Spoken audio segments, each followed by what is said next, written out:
এদিকে ইউনূসের দেশ ছাড়ার ভিডিও ভাইরাল। নোবেলজয়ী কি সত্যিই পালালেন? এ নিয়ে থাকবে আজকের একটি গুরুত্বপূর্ণ প্রতিবেদন।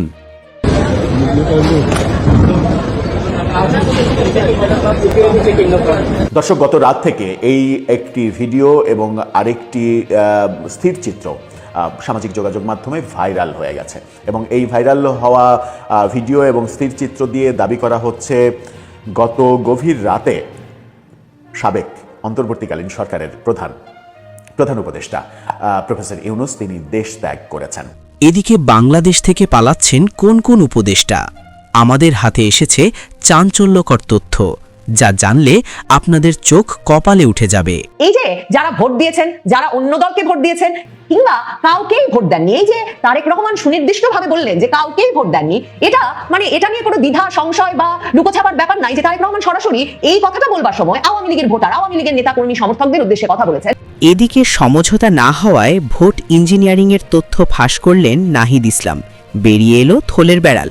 আইন আর রাজনীতির মারপ্যাচে করে আইসিইউতে চলে গেছে অধ্যাপক ইউনূস এবং আলী রিয়াজের বহু নাটকের ফসল জুলাই সনদ। সাথে ঝুলে যেতে পারে গণভোটের রায়ের বাস্তবায়ন। নিরঙ্কুশ সংখ্যাগরিষ্ঠতা পেয়ে বিএনপির সংসদ সদস্যরা সংবিধানের বিধান নিয়ে দাবি করে সংবিধান সংস্কার পরিষদের সদস্য হিসেবে শপথ নেননি। তাতে সংসদের সবচেয়ে শক্তিশালী পক্ষটি থেকে পরিষ্কার রাজনৈতিক অনিয়া দেখা দেওয়ায় তৈরি হয়েছে অনিশ্চয়তা।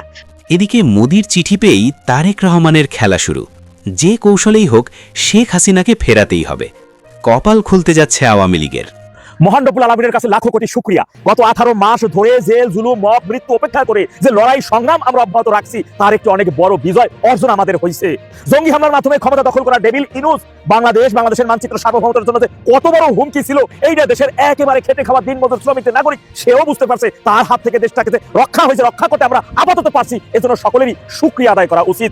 এদিকে ইউনূসের দেশ ছাড়ার ভিডিও ভাইরাল। নোবেলজয়ী কি সত্যি পালালেন?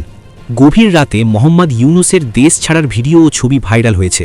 জানা যাচ্ছে কাতার এয়ারওয়েজের একটি বিমানে ইউনূসের সঙ্গেই তার মেয়ে এবং বিডার চেয়ারম্যান আশিক চৌধুরী বাংলাদেশ ত্যাগ করেছেন। যদিও সোশ্যাল মিডিয়ায় ভাইরাল হওয়া ওই ভিডিও এবং ছবি কবেকার তা নিয়ে ধন্ধ রয়েছে। তবে মোহাম্মদ ইউনূস যে দেশ ছাড়তে পারেন সে ব্যাপারে বাংলাদেশের রাজনৈতিক মহলের একাংশ 100% নিশ্চিত। তবে ভাইরাল হওয়া ছবিতে দেখা যাচ্ছে ইউনূস সাহেব এবং তার মেয়েকে।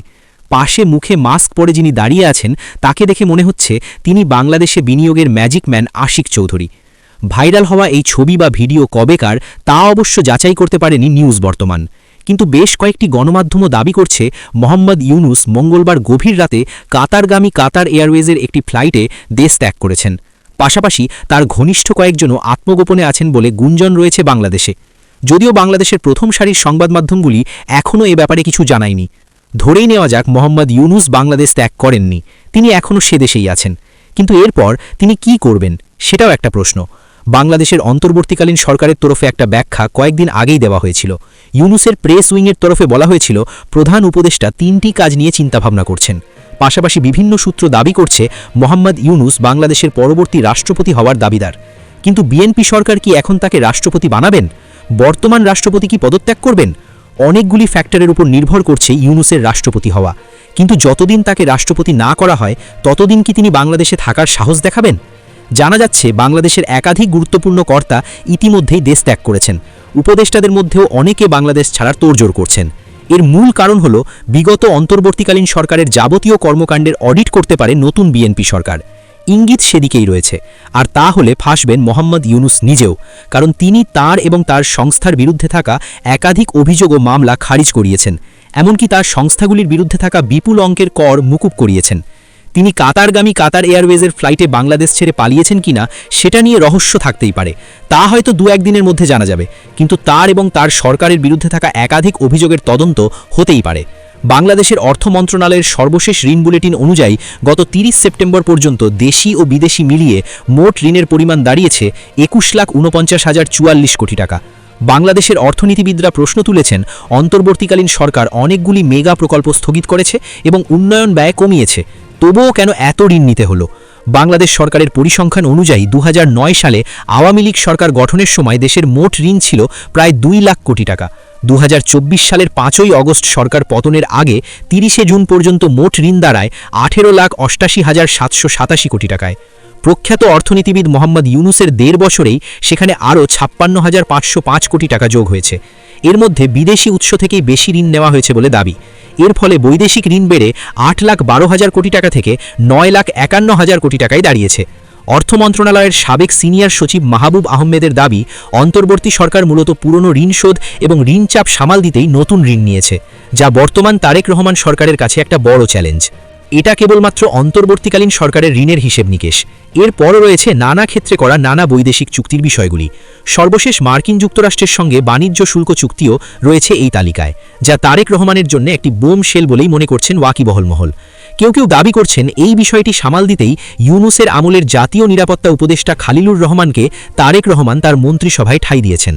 তাহলে কি তিনি ইউনূসকেও রাষ্ট্রপতি করতে বাধ্য হবেন? কিন্তু যতক্ষণ না শাহাবুদ্দিন চুপ্পু পদত্যাগ করছেন, ততক্ষণ মোহাম্মদ ইউনূসকে পুনর্বাসন দেওয়া সম্ভব নয়। তাই কি তিনি দেশ ছাড়লেন? এর উত্তর অচিরেই পাওয়া যাবে। এদিকে বাংলাদেশ থেকে পালাচ্ছেন কোন কোন উপদেষ্টা? আমাদের হাতে এসেছে চাঞ্চল্যকর তথ্য, যা জানলে আপনাদের চোখ কপালে উঠে যাবে। মঙ্গলবার বাংলাদেশের নতুন মন্ত্রিসভার শপথের মধ্য দিয়ে শেষ হল মোহাম্মদ ইউনূসের অন্তর্বর্তী সরকারের সমালোচিত এবং বিতর্কিত 1.5 বছরের শাসনকাল। এই উপদেষ্টা মণ্ডলীর মধ্যে মাত্র একজন তারেক রহমান মন্ত্রিসভায় ঠাঁই পেয়েছেন। বাকিদের ভবিষ্যৎ অনিশ্চিত। বাংলাদেশ জুড়ে রটনা। ইতিমধ্যেই বহু উপদেষ্টা ও বিভিন্ন কমিশনের গুরুত্বপূর্ণ পদাধিকারীরা দেশ ছাড়তে তৎপর। এর মধ্যে কয়েকজন নাকি ইতিমধ্যেই গোপনে বাংলাদেশ ছেড়েছেন, বাকিরাও সুযোগের অপেক্ষায়।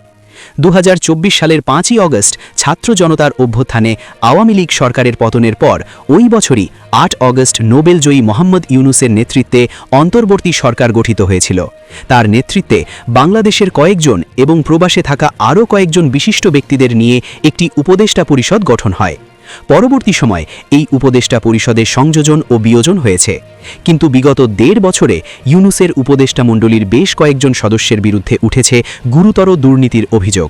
যদিও এই অভিযোগের কোনোটাই গুরুত্ব দেননি প্রধান উপদেষ্টা মোহাম্মদ ইউনূস। 2025 সালের অগস্ট মাস অন্তর্বর্তীকালীন সরকারের 1 বছর পূর্তির পরপরই কয়েকজনের বিরুদ্ধে ওঠে গুরুতর আর্থিক দুর্নীতির অভিযোগ। তৎকালীন বিএনপি চেয়ারপারসন খালেদা জিয়ার একান্ত সচিব ABM আব্দুস সাত্তার অন্তর্বর্তীকালীন সরকারের 8 জন উপদেষ্টার সীমাহীন দুর্নীতির প্রমাণ তার কাছে রয়েছে বলে দাবি করেন। সে সময়ই এই দাবি ঘিরে তোলপাড় হয়েছিল বাংলাদেশের রাজনীতির অঙ্গন। যদিও মোহাম্মদ ইউনূসের নেতৃত্বাধীন অন্তর্বর্তী সরকার ক্ষমতায় আসার 1 বছরের মাথায় একসঙ্গে এতজন উপদেষ্টার বিরুদ্ধে ওঠা দুর্নীতির অভিযোগের পরপরই সরকারের দিক থেকে তা প্রত্যাখ্যান করা হয়েছিল। আসলে বাংলাদেশে তখন ইউনূস রাজ, তাই গণমাধ্যম বা অন্যান্য মাধ্যমে তা নিয়ে আর খুব বেশি হইচই হয়নি। কিন্তু 2026 সালের 12ই ফেব্রুয়ারি নির্বাচন এবং দুদিনের মাথায় ফলাফলে বিএনপির জয়জয়কার হতেই পরিস্থিতি পাল্টে গিয়েছে। সে সময় বিএনপির মহাসচিব মির্জা ফখরুল আলমগীর জানিয়েছিলেন, খালেদা জিয়ার একান্ত সচিব ABM আব্দুস সাত্তারের অভিযোগ তার একান্ত ব্যক্তিগত।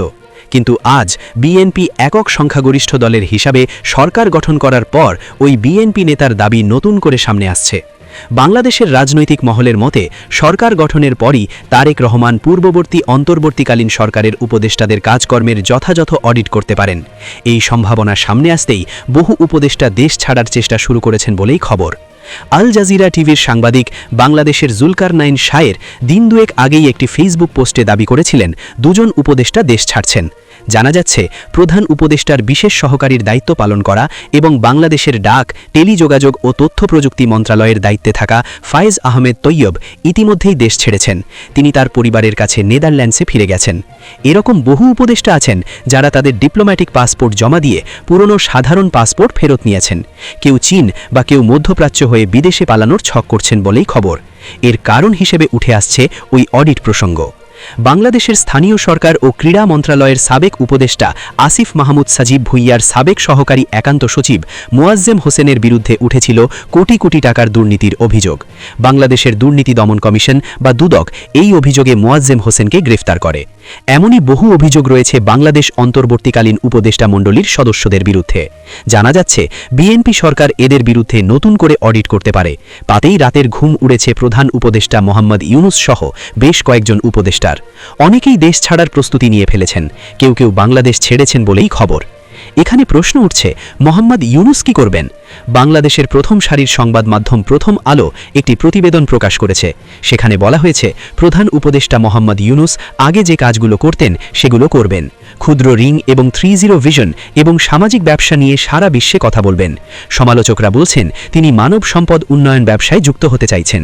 বাংলাদেশের আইন ও ক্রীড়া উপদেষ্টা আসিফ নজরুল গত মঙ্গলবার প্রথম আলোকে বলেছিলেন, উপদেষ্টার দায়িত্ব শেষে তিনি আবার আগের পেশায় অর্থাৎ ঢাকা বিশ্ববিদ্যালয় শিক্ষকতায় ফিরে যাবেন।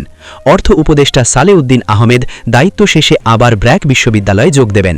পররাষ্ট্র উপদেষ্টা তৌহিদ হোসেন আগের মতোই লেখালেখিতে ফিরতে চান। পরিবেশ, বন ও জলবায়ু পরিবর্তন উপদেষ্টা সৈয়দা রিজওয়ানা হাসান বাংলাদেশ পরিবেশ আইনবিদ সমিতি বা বেলার কাজে ফিরবেন। সমাজ কল্যাণ উপদেষ্টা শারমিন এস মুর্শিদ ব্রতিতে ফিরে যাবেন এবং মানবাধিকার বিষয়ে কাজ করবেন।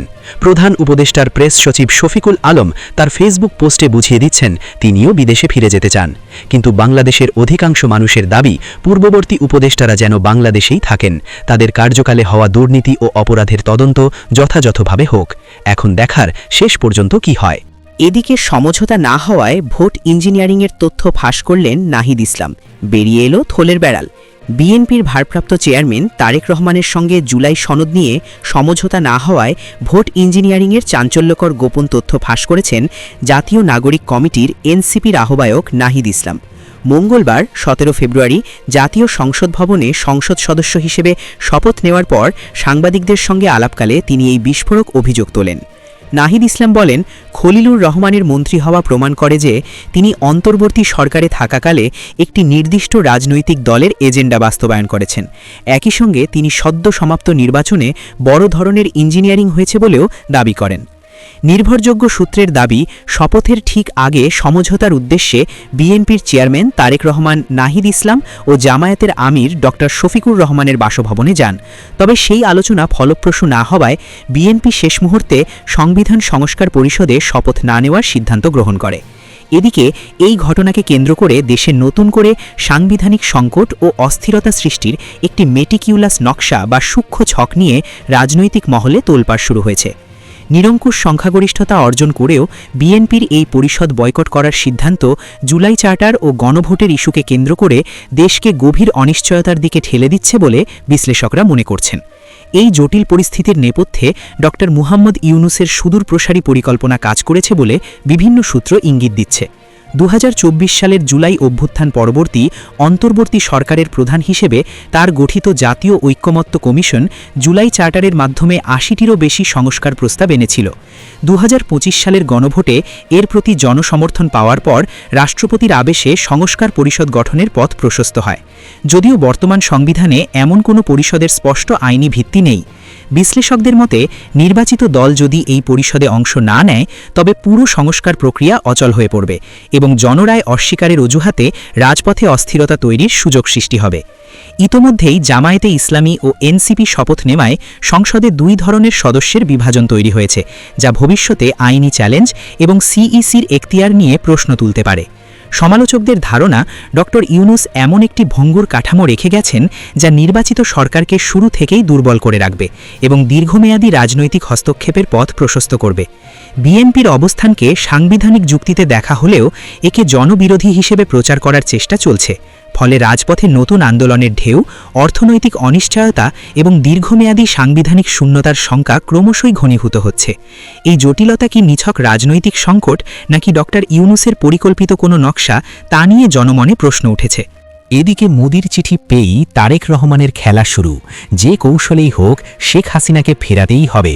কপাল খুলতে যাচ্ছে আওয়ামী লীগের। অনেক জল্পনার পর বাংলাদেশে নতুন সরকার গঠিত হয়েছে। মঙ্গলবার ঢাকায় নতুন বাংলাদেশ সরকারের শপথগ্রহণ অনুষ্ঠানে যোগ দেন ভারতের লোকসভার স্পিকার ওম বিড়লা। সাম্প্রতিক সাধারণ নির্বাচনে বাংলাদেশ জাতীয়তাবাদী দল বা বিএনপি নিরঙ্কুশ জয়লাভ করে এবং প্রায় 2 দশক পর ক্ষমতায় ফিরে আসে। সাবেক প্রধানমন্ত্রী খালেদা জিয়ার পুত্র তারেক রহমান বাংলাদেশের প্রধানমন্ত্রী হিসেবে শপথ গ্রহণ করেন। ঢাকার জাতীয় সংসদ ভবনের দক্ষিণ প্লাজায় এই অনুষ্ঠান অনুষ্ঠিত হয়। শপথ গ্রহণের পরপরই ভারতের লোকসভার স্পিকার ওম বিড়লা বাংলাদেশের নতুন প্রধানমন্ত্রী তারেক রহমানের সাথে সৌজন্য সাক্ষাৎ করেন। সাক্ষাৎকালীন সময় বিড়লা বাংলাদেশের প্রধানমন্ত্রী তারেক রহমানকে তার দায়িত্ব গ্রহণের জন্য উষ্ণ অভিনন্দন জানান এবং ভারত সরকারের শুভকামনা জানান। তিনি তারেক রহমানকে ভারতের প্রধানমন্ত্রী নরেন্দ্র মোদীর অভিনন্দনপত্রও উপহার দেন। এই চিঠিটি দুই দেশের মধ্যে দৃঢ় সম্পর্ক এবং সহযোগিতার চেতনাকে তুলে ধরে। চিঠিতে তারেক রহমানকে জয়ের অভিনন্দনের পাশাপাশি সপরিবারে ভারতে আসার আমন্ত্রণ জানিয়েছেন ভারতের প্রধানমন্ত্রী মোদী। সাক্ষাৎকালে ওম বিড়লা তারেক রহমানকে ভারত সফরের জন্য আনুষ্ঠানিক আমন্ত্রণও জানিয়েছেন। তিনি আশা প্রকাশ করেছেন যে এই সফর দুই দেশের মধ্যে দ্বিপাক্ষিক সম্পর্ক আরও জোরদার করবে। সোশ্যাল মিডিয়া প্ল্যাটফর্মে তথ্য ভাগ করে নিয়ে বিড়লা লিখেছেন যে তিনি নতুন বাংলাদেশ সরকারের শপথ গ্রহণ অনুষ্ঠানে যোগ দিতে পেরে আনন্দিত। তিনি স্পষ্ট করে বলেছেন যে ভারত ও বাংলাদেশের জনগণের কল্যাণের জন্য ঘনিষ্ঠ সহযোগিতা বৃদ্ধির প্রয়োজনীয়তার উপর জোর দিয়েছেন। তারা সহযোগিতার একটি জনকেন্দ্রিক এজেন্ডা নিয়ে কাজ করার প্রতিশ্রুতিবদ্ধ, যার মধ্যে বাণিজ্য, নিরাপত্তা, সাংস্কৃতিক বিনিময় এবং আঞ্চলিক স্থিতিশীলতার মতো বিষয় অন্তর্ভুক্ত থাকতে পারে। বাংলাদেশে রাজনৈতিক পরিবর্তন হয়েছে, এমন সময়েই এই বৈঠকটি অনুষ্ঠিত হয়। বাংলাদেশের হাই কমিশনার রিয়াজ হামিদুল্লাহ বৈঠক সম্পর্কে মন্তব্য করেছেন। তিনি বলেছেন যে উভয় পক্ষ জনগণের কল্যাণের জন্য একসাথে কাজ করার আশা প্রকাশ করেছে। এই ঘটনা ভারত বাংলাদেশ সম্পর্কের ক্ষেত্রে একটি নতুন সূচনা চিহ্নিত করে। অভিন্ন ইতিহাস, সংস্কৃতি এবং ভৌগোলিক নৈকট্যের কারণে দুই দেশ আগে থেকেই মজবুত সম্পর্ক রয়েছে। নতুন সরকার সীমান্ত ব্যবস্থাপনা, জলসম্পদ, বাণিজ্য ভারসাম্য এবং সন্ত্রাসবাদ দমন প্রচেষ্টা সহ সহযোগিতার নতুন সুযোগ তৈরি করবে বলে আশা করা হচ্ছে। সাক্ষাৎ শেষে ওম বিড়লা জানান, দুই প্রতিবেশী দেশের দীর্ঘস্থায়ী অংশীদারিত্ব আরও গভীর করার বিষয়ে ভারতের প্রতিশ্রুতি পুনর্ব্যক্ত করা হয়েছে। ভারতের বিদেশ সচিব বিক্রম মিশ্রিও এই সফরে উপস্থিত ছিলেন। বাংলাদেশের হাই কমিশনার রিয়াজ হামিদুল্লাহ বিমানবন্দরে তাদের স্বাগত জানানোর পাশাপাশি গুরুত্বপূর্ণ দ্বিপাক্ষিক আলোচনার বিষয়টি নিশ্চিত করেন। ইউনূস আমলে ভারত বাংলাদেশের যে দূরত্ব তৈরি হয়েছিল, বাংলাদেশের নবনিযুক্ত প্রধানমন্ত্রী তারেক রহমান সিংহাসনে আসার সাথে সাথেই ভারতের তৎপরতা এবং বাংলাদেশের নতুন সরকার অর্থাৎ বিএনপি সরকারের প্রধানমন্ত্রী তারেক রহমানও যেভাবে ভারতকে গ্রহণ করেছেন, স্বাভাবিকভাবেই বোঝা যাচ্ছে ভারত বাংলাদেশের সম্পর্কের উন্নতি ঘটতে চলেছে এবং ইউনূসের মতন কুচক্রাকারী উপদেষ্টারা একে একে বাংলাদেশ ত্যাগ করছেন গোপনে। এখন দেখার বিষয় ভবিষ্যৎ কোন দিকে নিয়ে যায়। বাংলাদেশের নবনির্বাচিত প্রধানমন্ত্রী তারেক রহমান যে খুব শিগগিরই আওয়ামী লীগের জন্য যথেষ্ট পরিসর তৈরি করে দেবেন রাজনৈতিক কার্যক্রমে ফিরে আসার, সে বার্তা দিতে তিনি সম্ভবত একেবারেই রামঢাক করতে চাইছেন না। আসলে তারেক রহমান শুধু যে নির্বাচনের পরে এ বিষয়টায় খোলামেলা বক্তব্য রাখা শুরু করেছেন বা ইঙ্গিত দিচ্ছেন সরাসরি তাই নয়, তিনি কিন্তু মনে করে দেখুন নির্বাচনের আগেও যতগুলো বিদেশি সংবাদ মাধ্যমের সামনে তাকে এই প্রশ্ন করা হয়েছে যে আওয়ামী লীগের রাজনৈতিক কার্যক্রম যে নিষিদ্ধ, এই বিষয়টি তিনি কিভাবে দেখেন, কিংবা আওয়ামী লীগ সভানেত্রী শেখ হাসিনার সন্তানেরা রাজনীতিতে ফিরে আসলে ব্যাপারটাকে তিনি কিভাবে দেখেন, এই সব প্রশ্নেরই তিনি খুব স্ট্যান্ডার্ড উত্তর দিয়েছেন। মানে একই রকম উত্তর তিনি বারবার সংবাদ মাধ্যমগুলোকে দিয়েছেন, ভোটারদের উদ্দেশ্যে বার্তা দিতে, বাংলাদেশের রাজনৈতিক বিশ্লেষক পর্যবেক্ষকদের উদ্দেশ্যে বার্তা দিতে এবং বার্তা দিতে আওয়ামী লীগের নেতা কর্মী সমর্থকদের উদ্দেশ্যে যে বিএনপি তাদের জন্য জামায়াতে ইসলামীর চেয়ে অনেক নিরাপদ একটা চয়েস, একটা পছন্দ, এবং বিএনপি চির প্রতিদ্বন্দ্বী হলেও রাজনীতিতে শেষ পর্যন্ত বিএনপি তারেক রহমান তারা নির্বাচিত হয়ে এলে আওয়ামী লীগের জন্য একটা প্রকৃত রাজনৈতিক পরিসর তারা আবারও তৈরি করবেন। টাইম ম্যাগাজিন, বিশ্বের সবচেয়ে প্রভাবশালী সাময়িকী, তার সঙ্গে যখন তারেক রহমান সাক্ষাৎকার দিয়েছেন এবং তাকে যখন সাংবাদিক প্রশ্ন করেছিলেন আওয়ামী লীগের উপরকার নিষেধাজ্ঞা প্রসঙ্গে, সাংবাদিক লিখেছিলেন যে তিনি সরাসরি সে প্রশ্নের উত্তর দিতে রাজি হন নাই, কিন্তু তিনি সরাসরি এই কথাটা বলেছেন যে তারেক রহমান বলেছেন যে তিনি কোনো রাজনৈতিক দলের উপরেই নিষেধাজ্ঞা দেওয়ার বিষয়ে বিশ্বাস করেন না। এ বিষয়ে তার একটা আদর্শিক অবস্থান আছে, কারণ আজকে যদি একটি দলকে নিষিদ্ধ করা হয় তাহলে মনে রাখতে হবে কালকে তার দল অর্থাৎ বিএনপিকেও সেই একইভাবে নিষিদ্ধ করে ফেলা যায়।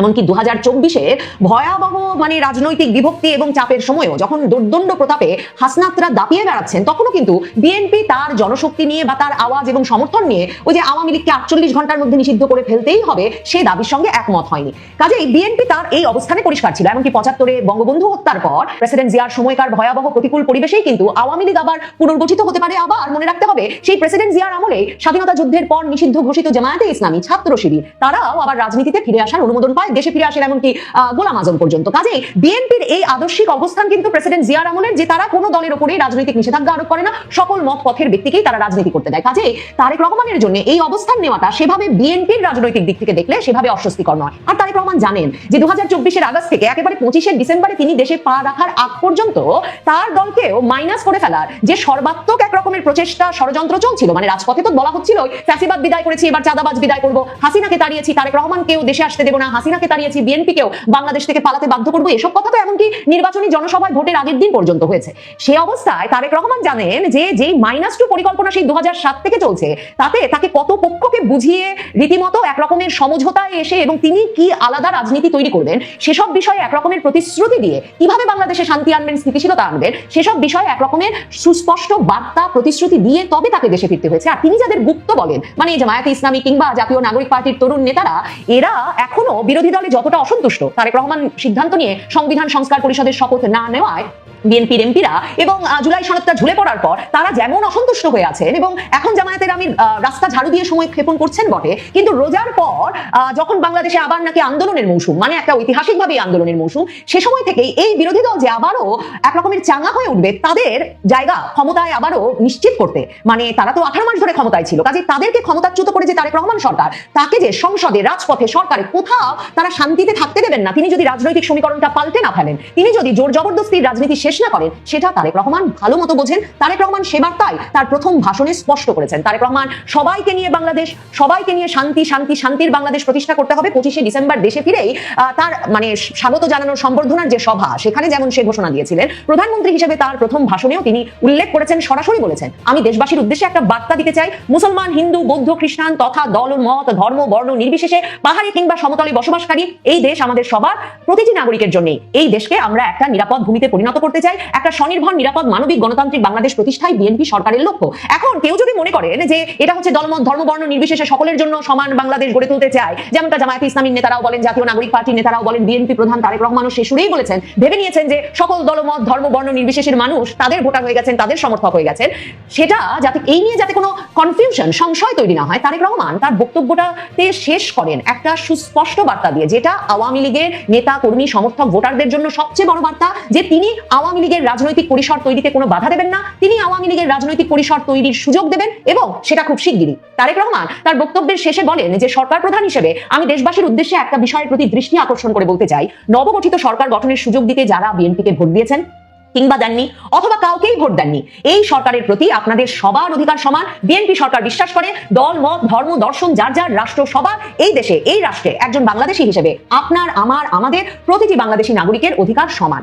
এই যে যারা ভোট দিয়েছেন, যারা অন্য দলকে ভোট দিয়েছেন কিংবা কাউকেই ভোট দেননি, এই যে তারেক রহমান সুনির্দিষ্টভাবে বললেন যে কাউকেই ভোট দেননি, এটা মানে এটা নিয়ে কোনো দ্বিধা, সংশয় বা লুকোছাপার ব্যাপার নাই যে তারেক রহমান সরাসরি এই কথাটা বলবার সময় আওয়ামী লীগের ভোটার, আওয়ামী লীগের নেতা, কর্মী, সমর্থকদের উদ্দেশ্যে কথা বলেছেন। কারণ আওয়ামী লীগ নির্বাচন বর্জনের সিদ্ধান্ত নিয়েছিল, আওয়ামী লীগ ভোটাররা ব্যাপক হারে কথা বলছিলেন যে তাদের মার্কা নাই, নৌকা মার্কা নাই যে ব্যালটে, সেখানে তারা ভোট দিতে গিয়ে কি করবেন।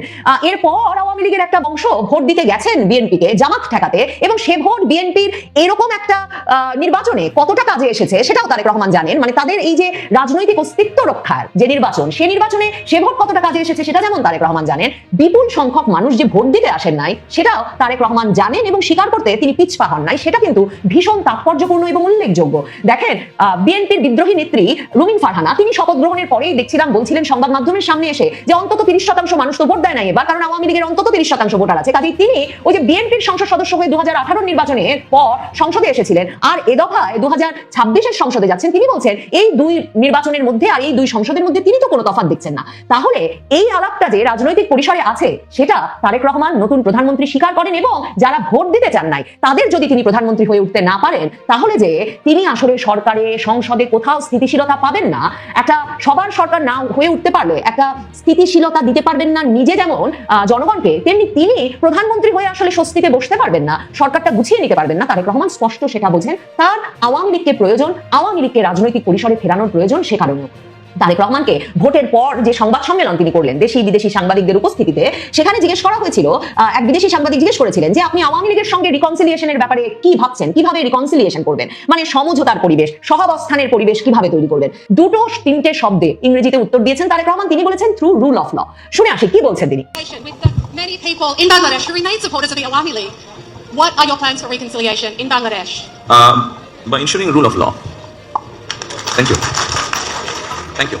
তো এই আইনের শাসনের মাধ্যমে যে তিনি আসলে আওয়ামী লীগের রাজনীতিকে বাংলাদেশে ফেরবার পরিসর করে দেবেন, সেটাই আসলে তার স্ট্র্যাটেজি। এই যে আইনের শাসনের মাধ্যমে একটা সমঝোতার পরিবেশ, সকলের সহাবস্থানের পরিবেশ তিনি তৈরি করবেন, সে কথাটাও কিন্তু তিনি জাতির উদ্দেশ্যে দেওয়া প্রথম ভাষণে পরিষ্কার করে বলেছেন। তিনি বলেছেন, দেশের প্রতিটি সাংবিধানিক এবং সরকারি বেসরকারি প্রতিষ্ঠান চলবে বিধিবদ্ধ নীতি নিয়মে, দলীয় কিংবা রাজনৈতিক প্রভাব প্রতিপত্তি অথবা জোর জবরদস্তি নয়। আইনের শাসনই হবে রাষ্ট্র পরিচালনার শেষ কথা।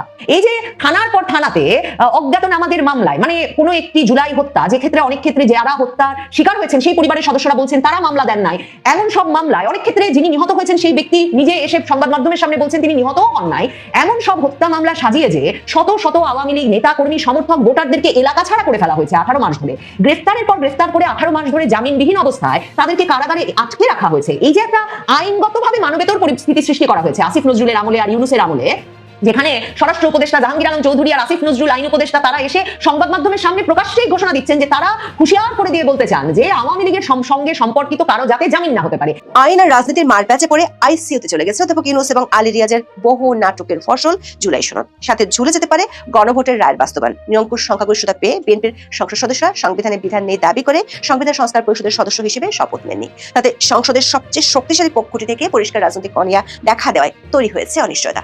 আবার পরপর 2 দিনে উচ্চ আদালতে 2টি রিট হয়েছে গণভোট আর জুলাই জাতীয় সনদের বৈধতা নিয়ে। আইন বিশেষজ্ঞরা মনে করছেন, জুলাই সনদ তৈরির সময় এই সনদ ও গণভোট নিয়ে যে সাংবিধানিক এবং আইনি প্রশ্নগুলো বিএনপির পক্ষ থেকে তোলা হয়েছিল সেগুলো নিয়ে এখন আইনজীবীরা গিয়েছেন আদালতের কাছে। বিশেষজ্ঞরা মনে করছেন, সংবিধানের কোথাও রাষ্ট্রপতির আদেশ জারির ক্ষমতা নেই। এই এক প্রশ্নেই জুলাই জাতীয় সনদ সংবিধান সংস্কার আদেশ বড় প্রশ্নের মুখে পড়বে আদালতে। আর সাংবিধানিক এই প্রশ্নে হাইকোর্ট পেরিয়ে আপিল বিভাগের ফুল বেঞ্চ যদি একই মত দেয়, তাহলে একই সাথে জুলাই সনদ এবং গণভোট অকার্যকর হয়ে যেতে পারে। সেজন্য আইনবিদরা মনে করেন, গণভোটের রিটের চেয়ে জুলাই সনদ নিয়ে যে রিটটি হয়েছে সেটির গ্রাউন্ড গুলো অনেক বেশি শক্তিশালী। আবার সরকারে থাকা বিএনপি তাদের 31 দফা এবং নির্বাচনী ইস্তিহার অনুযায়ী সংস্কার প্রস্তাব বাস্তবায়ন করতে চায়। সে কারণে সরকার পক্ষের সম্মতি থাকলে হাইকোর্টে করা 2টি রিট সামনের দিনগুলোতে বেশ নাটকীয়তার জন্ম দিতে পারে। এমনকি উচ্চ আদালত যদি অর্ডার দেয়, তাহলে সংসদ বসলেও বিষয়টি স্থগিত হয়ে যেতে পারে। বিস্তারিত জানতে চলুন যাওয়া যাক। নিজের পছন্দসই রাজনৈতিক দলগুলো নিয়ে অধ্যাপক ইউনূস গঠন করেছেন জাতীয় ঐক্যমত্য কমিশন। অনেক বিতর্ক আর নাটকের পর এই কমিশন বানায় জুলাই জাতীয় সনদ। 2025 সালের 17 অক্টোবর 20টিরও বেশি রাজনৈতিক দল এই সনদে সই করে। এতে মোট 84টি সংস্কার প্রস্তাব করা হয়েছে, যার মধ্যে 47টির জন্য সংবিধান সংশোধন প্রয়োজন। উল্লেখযোগ্য প্রস্তাবগুলোর মধ্যে আছে প্রধানমন্ত্রীর মেয়াদের সময়সীমা সর্বোচ্চ 10 বছর নির্ধারণ এবং রাষ্ট্রপতির ক্ষমতা বাড়ানো। তবে জুলাই সনদ বাস্তবায়ন কিভাবে হবে তা নিয়ে দলগুলোর মধ্যে তীব্র মতবিরোধ দেখা দেয়। এরপর গত 13 নভেম্বর ত্রয়োদশ জাতীয় সংসদ নির্বাচনের দিনই গণভোট আয়োজনের সময় দিয়ে জুলাই জাতীয় সনদ বাস্তবায়ন আদেশ জারি করা হয়। এই গণভোট নিয়েও ছিল বিএনপির বিরোধিতা। সেই বিরোধিতাকে অগ্রাহ্য করে শেষ পর্যন্ত গত 12 ফেব্রুয়ারি জাতীয় সংসদ নির্বাচনের দিন গণভোট অনুষ্ঠিত হয়। গণভোটে হ্যাঁ জয়যুক্ত হয়, কিন্তু বিসমিল্লাহি হোঁচটকায় জুলাই সনদের বাস্তবায়ন প্রক্রিয়া। কারণ বাংলাদেশের ত্রয়োদশ জাতীয় সংসদ নির্বাচনে বিজয়ীরা সংসদ সদস্য হিসেবে শপথ নিলেও সংবিধান সংস্কার পরিষদের সদস্য হিসেবে শপথ নেননি বিএনপির সাংসদরা। তাতে জুলাই সনদের বাস্তবায়ন নিয়ে অনিশ্চয়তা দেখা দিয়েছে। রাষ্ট্রপতির জারি করা জুলাই জাতীয় সনদ সংবিধান সংস্কার বাস্তবায়ন আদেশ অনুযায়ী গণভোটে হ্যাঁ বিজয়ী হলে নির্বাচিত সংসদ সদস্যরা একই সাথে সংবিধান সংস্কার পরিষদের সদস্য হিসেবে কাজ করবেন। 60 সদস্যের কোরাম হলেই এই পরিষদ কাজ করতে পারে। আদেশে বলা আছে, গণভোটে হ্যাঁ বিজয়ী হলে সংসদ নির্বাচনের ফল ঘোষণার পর 30 পঞ্জিকা দিবসের মধ্যে যে পদ্ধতিতে জাতীয় সংসদের প্রথম অধিবেশন আহ্বান করা হবে, অনুরূপ পদ্ধতিতে পরিষদের প্রথম অধিবেশন আহ্বান করা হবে। তবে বিএনপি এই পরিষদের সদস্য হিসেবে শপথ না নিলেও জামাত এবং এনসিপির 77 জন নির্বাচিত সদস্য একই সাথে সংসদ সদস্য ও সংবিধান সংস্কার পরিষদের সদস্য হিসেবে শপথ নিয়েছেন। বিএনপি স্থায়ী কমিটির সদস্য সালাউদ্দিন আহমেদ শপথের দিন দলীয় এমপিদের উদ্দেশ্যে বলেছিলেন, তারা কেউ সংবিধান সংস্কার পরিষদের সদস্য নির্বাচিত হননি এবং সংবিধানে এখনো এটা ধারণ করা হয়নি। গণভোটের রায় অনুযায়ী সংবিধান সংস্কার পরিষদ গঠিত হলে সেটা সংবিধানে আগে ধারণ করতে হবে এবং সংবিধান সংস্কার পরিষদের সদস্যকে কে শপথ পড়াবেন সেটার বিধান করতে হবে। এমন ফর্ম সংবিধানের 3য় তাফসিলে আসবে। সেগুলো সাংবিধানিকভাবে সংসদে গৃহীত হওয়ার পরে সংবিধান সংস্কার পরিষদের সদস্যদের শপথ নেওয়ার বিধান করা যাবে। তারেক রহমানের উপস্থিতিতে সালাউদ্দিন আহমেদ এই কথা বলেছিলেন। বিশেষজ্ঞরা মনে করেন, প্রথম দিনই বিএনপির পক্ষ থেকে বার্তা দেওয়া হয়েছে দলটি সংবিধানের বাইরে গিয়ে কোনো কিছু করতে চায় না। এমন বার্তা তারা জাতীয় ঐক্যমত্য কমিশনের বৈঠকে একাধিকবার দিয়েছিল। বিএনপির এই রাজনৈতিক বার্তা কয়েকদিনের মধ্যে জুলাই সনদ আর গণভোটকে কোর্টের দুয়ারে নিয়ে গেছে।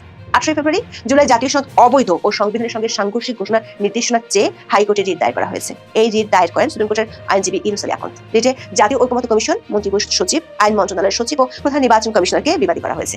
আগামী সপ্তাহে বিচারপতি রাজিক আল জলিলের নেতৃত্বাধীন হাইকোর্ট বেঞ্চে রিট আবেদনটির উপর শুনানি হতে পারে বলে জানিয়েছেন আইনজীবী। তিনি bdnews24.com-কে বলেন, জুলাই জাতীয় সনদ কেন সংবিধানের সঙ্গে সাংঘর্ষিক ঘোষণা করা হবে না সে বিষয়ে রুল নিষ্পত্তি না হওয়া পর্যন্ত জুলাই জাতীয় সনদের কার্যকারিতা স্থগিতের নির্দেশনা চাওয়া হয়েছে। আইনজীবী ইউনূস আলী আকন্দ তার টেলিস্টারকে বলেছেন, প্রজাতন্ত্রের সংবিধানে এ ধরনের জুলাই সনদের কোনো বিধান নেই। যেহেতু এতে গণভোট এবং সংসদে 100 সদস্যের উচ্চকক্ষ গঠনের প্রস্তাব করা হয়েছে, তাই এই সনদটি অবশ্যই অবৈধ ও অসাংবিধানিক। এই রিটের আগের দিন আরো একটি রিট হয়েছিল, সেটি হয়েছে 12 ফেব্রুয়ারি অনুষ্ঠিত গণভোটের বৈধতা চ্যালেঞ্জ ও 13 ফেব্রুয়ারি ঘোষিত গণভোটের ফল বাতিল চেয়ে। 17 ফেব্রুয়ারি হাইকোর্টের দায়ের করা এই রিটে গণভোট 2026 এর ফলাফল বাস্তবায়ন করা থেকে বিরত রাখতে নির্দেশনা চাওয়া হয়েছে।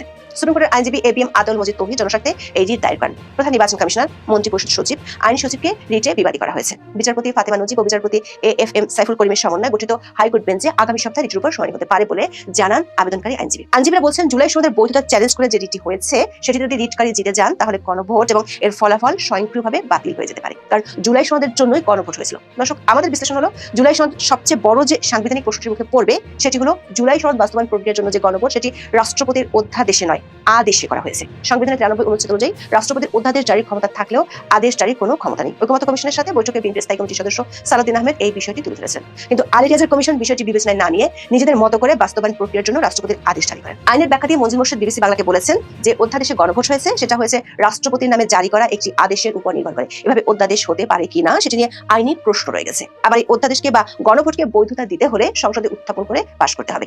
বিএনপি এখন সেটা সংসদে তুলবে কি না সেটা দেখার জন্য অপেক্ষা করতে হবে। জুলাই সনদের আরেকটি বড় দুর্বলতা যেটি আদালতে কড়া প্রশ্নের মুখে পড়বে সেটি হলো এই সনদের অঙ্গীকারনামার 3 নম্বর পয়েন্টটি, যেখানে বলা হয়েছে জুলাই সনদের বৈধতা ও প্রয়োজনীয়তা সম্পর্কে কোনো আদালতে প্রশ্ন উত্থাপন করা যাবে না।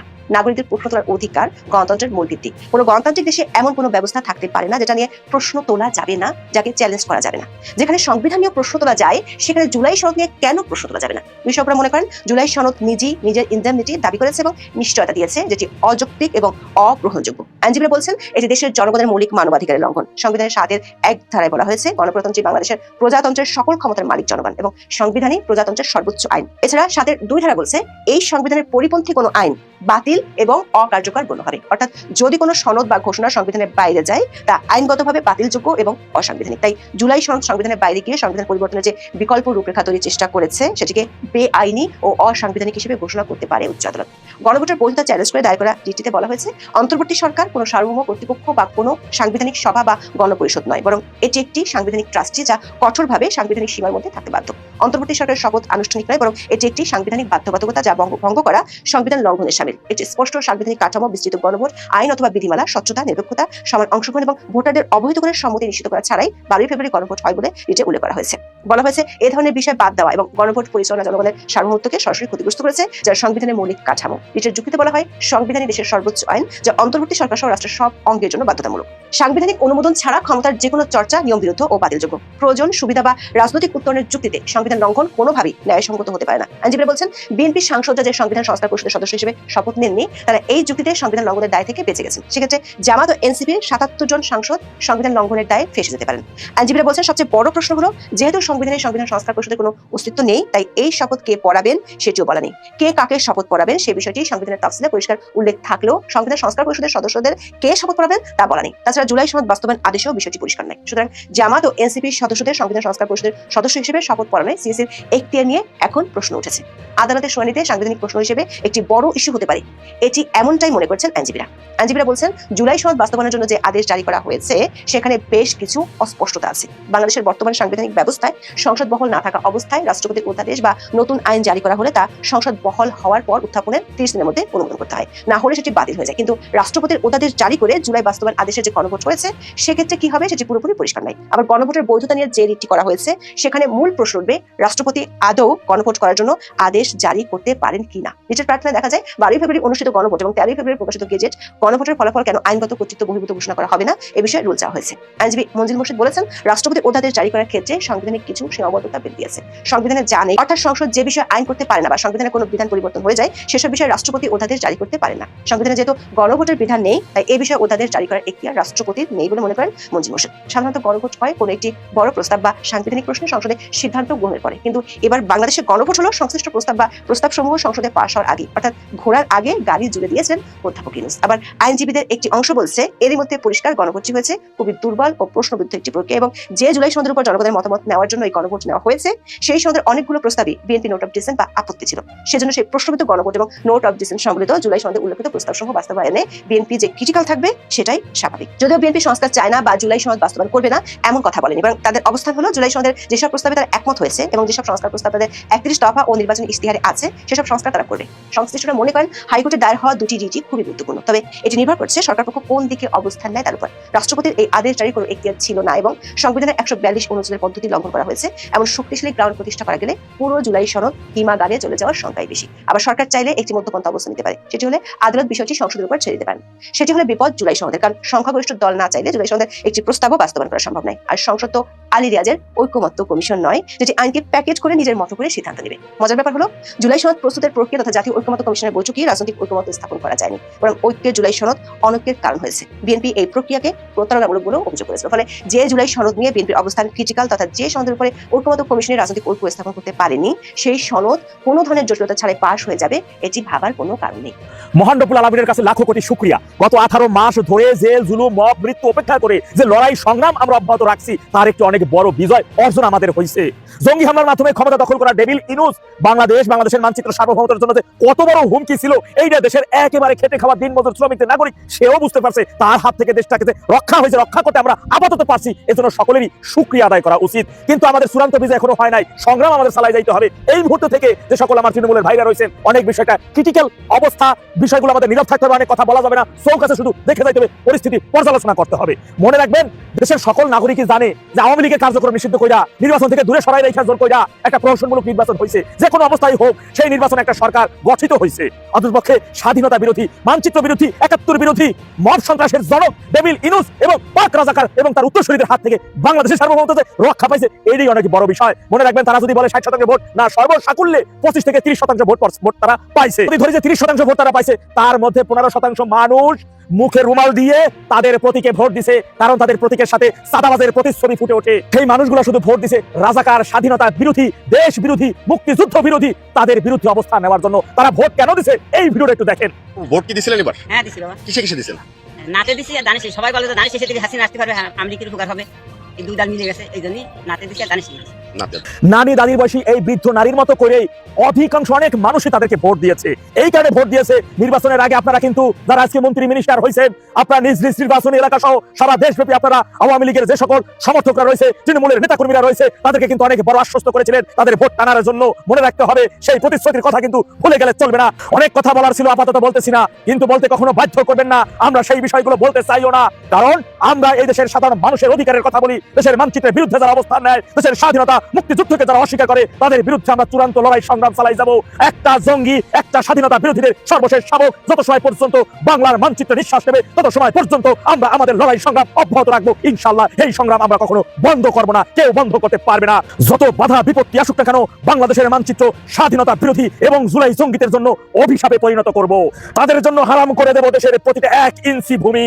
এই মানচিত্রে তাদের কোনো স্থান হবে না। আপনারা নির্বাচনের আগে তাদের ভোট, যারা যে মানুষগুলো, যে কিছু মানুষ আপনাদের ভোট দিছে, তারা কোন প্রত্যাশায় ভোট দিছে, এই বৃদ্ধ নারীর, এই বৃদ্ধ দাদির, এই চাচির, এমন অসংখ্য বৃদ্ধ ব্যক্তিদের ভোটই তারা বলে দেয় কেন আপনাদেরকে ভোট দিয়েছে। সুতরাং সেই বিষয়গুলো আমরা গভীরভাবে পর্যালোচনা করব। তৃণমূলের ভাইরা আমার, অনেক বিষয় আছে, অনেক তথ্য আছে যেগুলো এখন বলতে চাই না, এক এক করে ভবিষ্যতে বলবো আপনাদের উদ্দেশ্যে। কিন্তু এখন থেকে আমরা অনেক ক্রিটিক্যাল পরিস্থিতির মধ্য দিয়ে যাচ্ছি, তাই কিছু কিছু বিষয় শুধু চুপ থাকতে হবে। অনেক বিষয় দেখেই বেশি তাড়াহুড়া করা যাবে না, হাসি ঠাট্টা করা যাবে না, চোখ কাছে দেখে যেতে হবে, শুধু নীরব থাকতে হবে, পরিস্থিতি পর্যালোচনা করতে হবে। মনে রাখবেন আমরা যে কোনো মূল্যেই হোক না কেন, যেহেতু আমরা আন্তর্জাতিক মানের সন্ত্রাসী ডেভিল ইনুসের লাল চক্ষু অপেক্ষা করে লড়াই সংগ্রামের মাধ্যমে আজ আমরা একটি অনেক বড় বিজয় অর্জন করেছি। তাই আমরা আমাদের চূড়ান্ত বিজয় একজন স্বাধীনতা বিরোধী রাজাকারের শাবক, 71 মুক্তিযুদ্ধ বিরোধী, যারা বিগত দিনে 72-এর সংবিধানকে নিয়ে কটূক্তি করে কথা বলেছে, দেশের মানচিত্র সার্বভৌমত্ব নিয়ে কটূক্তি করে কথা বলেছে, দেশের মুক্তিযুদ্ধকে নিয়ে হেয় করে কথা বলেছে, এইগুলো এখন পর্যন্ত এই মানচিত্রে নিঃশ্বাস নিতেছে। তত সময় পর্যন্ত তাদের নিঃশ্বাস আমরা হারাম করে না দিতে পারবো, তত সময় পর্যন্ত বাংলার মানচিত্রের মধ্যে তাদের অক্সিজেন আমরা বন্ধ করে না দিতে পারবো, তত সময় পর্যন্ত আমরা আমাদের লড়াই সংগ্রাম চালাই যাব, যে কোনো মূল্যেই হোক না কেন ইনশাআল্লাহ। গত রাত থেকে এই একটি ভিডিও এবং আরেকটি স্থিরচিত্র সামাজিক যোগাযোগ মাধ্যমে ভাইরাল হয়ে গেছে এবং এই ভাইরাল হওয়া ভিডিও এবং স্থিরচিত্র দিয়ে দাবি করা হচ্ছে গত গভীর রাতে সাবেক অন্তর্বর্তীকালীন সরকারের প্রধান উপদেষ্টা প্রফেসর ইউনূস তিনি দেশ ত্যাগ করেছেন। কাতার এয়ারওয়েজের একটি বিমানে তিনি দেশ ত্যাগ করেছেন, এরকম খবর চাউর হয়ে গেছে। আসলেই কি তাই? নতুন সরকার দায়িত্ব নিল, নতুন সরকারকে অনেক কিছু তো মানে শেখানোর আছে, তার অনেক ক্লাস নেওয়ার প্রয়োজন তার রয়েছে। নতুন সরকার, নতুন লোকজন, তারা পথ চলতে পারবে না। বাংলাদেশটাকে কিভাবে চালাতে হয়, কোন পথে চালাতে হবে, কিভাবে বাংলাদেশে হিংসার রাজনীতি প্রতিষ্ঠিত করতে হবে, কিভাবে মবের রাজত্ব কায়েম করেছিলেন তিনি এবং সেই মবকে অব্যাহতভাবে চালাতে হবে, কিভাবে তার মানে সরকারের সমালোচনা করলে সাংবাদিকদের সন্ত্রাস বিরোধী আইনে জেলে ভরতে হবে, এই মানে পাঠগুলো তো নতুন সরকারকে তার খাতা কলমে দিয়ে যাওয়ার কথা। না দিয়ে যেতেই নতুন সরকার তাকে বিদায়ী সম্বর্ধনা দেবে ঘটা করে, হয়তো সংসদ ভবনের দক্ষিণ প্লাজায় সেই প্রিয় জায়গায় তার সেখানে একটা বিদায় সম্বর্ধনা হবে, সেখানে অন্তত পক্ষে 1 কোটি লোকের সমাগম হবে, 1 কোটি মানুষ এসে তাকে বিদায় অশ্রুসিক্ত নয়নে বিদায় দেবে। কিন্তু সেই বিদায় দেওয়ার আগেই তিনি কেন চলে যাবেন? এই ভিডিওটা কি সত্যিই গত রাতের, নাকি আগের ভিডিও ভাইরাল করা হয়েছে? চলুন একটু বুঝে দেখি প্রেক্ষাপটটা, কেন তিনি চলে যাবেন। থাকবেন পলিটিক্স টিভির নিয়মিত আয়োজনে। দর্শক, প্রফেসর ইউনূসের ওই ভিডিওর কথা বলছি, যে ভিডিও ভাইরাল হয়েছে। এই ভিডিওর বাইরেও আরও একটি ছবি ভাইরাল হয়েছে, যেখানে বলা হচ্ছে যে গত রাত 3টা 5 মিনিটে কাতার এয়ারওয়েজের একটি বিমানে তিনি দেশ ত্যাগ করেছেন। একটি স্টিল ছবি ভাইরাল হয়েছে। সেই স্টিল ছবিটা দেখুন, সেখানে মনে হচ্ছে তিনি, তার সাথে তার মেয়ে, আর মাস্ক পরে যিনি দাঁড়িয়ে, তাকে অনেকটা বিনিয়োগের ম্যাজিক ম্যান, যিনি বাংলাদেশটাকে বিনিয়োগে ভরে দিয়েছেন, সেই আশিক চৌধুরীর মতো লাগছে। আমি নিশ্চিত না তিনি কিনা। এটা যে বিমানবন্দরের ছবি এটা নিশ্চিত, কিন্তু এটা আমি নিশ্চিত নই যে এই ছবিটা গত রাতেরই ছবি। কারণ অনেক কিছুই তো বাংলাদেশে, অনেক গুজবই তো ছড়ে, অনেক গুজব ছড়ানো হয়। আমি এখন পর্যন্ত বিশ্বাস করতে চাই যে তিনি দেশে আছেন, তিনি দেশেই থাকবেন, দেশে তার একগাদা প্রতিষ্ঠান, সেই প্রতিষ্ঠানগুলো দেখাশোনা করবেন। কারণ দায়িত্ব শেষ করার ওই রাতেই যদি তিনি চলে যান, তাহলে যত সমালোচনায় তিনি গত 1.5 বছর পড়েছেন, তার চাইতে 100 গুণ সমালোচনায় তিনি পড়বেন, তার এটা জানার কথা। তাহলে তিনি কেন যাবেন? আমরা গতকালকেই দেখেছি আদালতে রিট হতে গণভোটের রায় বাতিল করার রিট, অর্থাৎ আদালতে রিট হওয়া শুরু হয়েছে। ধারণা করা হচ্ছে প্রফেসর ইউনূস সরকারের আমলে নেয়া বহু অবৈধ সিদ্ধান্তের ব্যাপারে আদালতে এখন একের পর এক রিট হতে থাকবে, এবং একের পর এক রিট হতে থাকবে তখন মানে প্রফেসর ইউনূস সরকারের আমলে